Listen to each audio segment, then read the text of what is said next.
Yeah, all good. All good.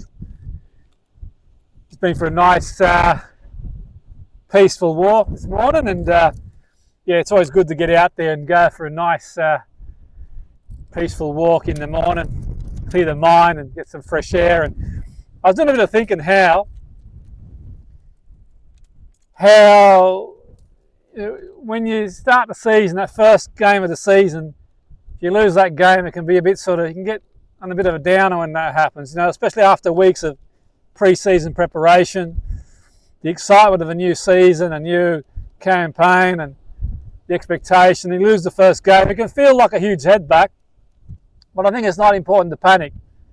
Certainly in my experience, I've worked with individuals and teams over the years, and you think I've focused all this time and effort, and I invested all this sort of emotional and physical energy into sort of pre-season training. Then one defeat can feel a lot bigger than it is.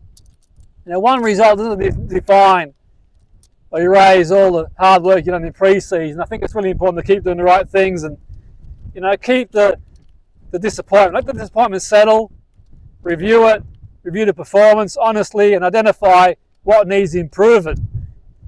Take the lessons into the next game and focus on the response in training. So you might sort of learn and think, okay, we've done all the right things, but in the first 10 minutes we conceded early, and maybe we didn't concentrate.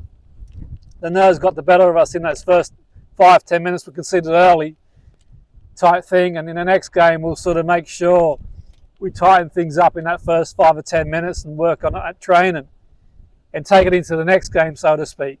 That's sort of one example of many you can use where you think, okay, we need to improve on this, but equally we've done a lot right, the right things. And I always think the first match is the opening page. For a long book, you wouldn't throw the book away because the first page isn't great, doesn't go as planned. You turn the next page and keep riding the season as you go along. Go from there. That's my take on it. I'm here to give advice, make suggestions. It's my perspective. It's good to have other perspectives too.